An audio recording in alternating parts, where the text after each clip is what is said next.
Dear students, अस्सलाम वालेकुम। हम पढ़ रहे हैं आजमाइश शर्त हैं। तो एक बूढ़े बाप ने अपने इकलौते बेटे को नसीहत की थी कि किसी को आजमाए बगैर अपना दोस्त नहीं बनाना। हर मरहले पे अपने दोस्त अजीज़ों को किसी न किसी मरहले पे आजमाना। तो इसने भी एक बार तहया कर लिया कि मैं आजमाऊंगा। तो इसने किस को चुना? अपने दोस्त को और अपनी बीवी को। ये क्या करता है, एक बार जब ये वहाँ शहर चला जाता है तो वह वापसी पे एक कसाई की दुकान से क्या लाता है? सिरी पाई खरीद के लाता है। जब ये अपने गांव पहुंचता है, चनाचा एक थैली में सिरी पाई लेकर जब वो गांव वापस पहुंचा तो खासी रात ढल चुकी थी। और जब ये सिरी पाई वापस लेके घर पहुंचा तो रात काफ़ी हो चुकी थी। उसने अंधेरे में घबरा हुई आवाज़ में अपनी बीवी से कहा कि वो घर में रोशनी न करे और एक कदा लेकर चुपचाप आंगन में एक घड़ा खोदने लगा। क्योंकि काफ़ी रात हो चुकी थी, वो घबराया हुआ आया और अपनी बीवी से कहा कि लाइटें वाइटें मत जलाओ, रोशनी एकदम बंद करो और अंदर से एक कदा लाओ। कदाल हम बोलते हैं जिससे ज़मीन खोदते हैं। और आंगन में फिर क्या करने लगा, वो आंगन में ही एक गड्ढा खोदने लगा।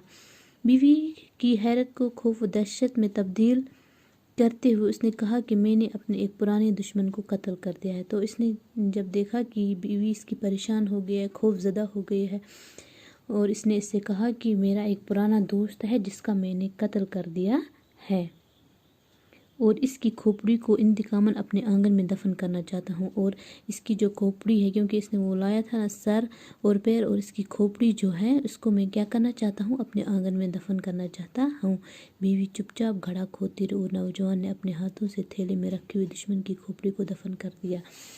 और ये बीवी चुपचाप ये घड़ा खोदती रही और इस नौजवान ने अपने हाथों से इस थैले में से एक खोपड़ी निकाली और इसे क्या किया? दफन कर दिया। इस काम से फारिग होकर नौजवान तो गहरी नींद सो गया, लेकिन उसकी बीवी को खौफ के मारे सारी रात नींद ना आ सकी। नौजवान जो ये आदमी था, इसने ये काम तो कर दिया और खुद आराम से सो गया, लेकिन जो इसकी बीवी थी उसे पूरी रात नींद नहीं आई। सुबह को नौजवान कहीं काम के लिए चला गया तो उसका दोस्त जो सरकारी जासूस था उसके घर में दाखिल हुआ और नौजवान के बारे में दरियाफ्त करने लगा। जब सुबह हुई तो ये नौजवान उठा और अपने काम पे चला गया और इसका जो दोस्त था, जो सरकारी जासूस भी था, वो उसके घर में दाखिल हुआ और अपने दोस्त के बारे में इसकी बीवी से पूछने लगा। इसने देखा कि नौजवान की बीवी के चेहरे पर हवाया उड़ रही और इसकी आंखें सुर्ख हो रही। इसने क्या देखा कि इसकी जो दोस्त की बीवी है वो बहुत परेशान है और उसकी आंखें भी सुर्ख हो रही। पहले तो वो समझा कि मियाँ बीवी में कुछ नाचाकी हो गई होगी, लेकिन ये बात उस खिलाफ मामूल महसूस हुई और उसने पूछ लिया कि भाभी सच सच बताएं कि क्या बात है।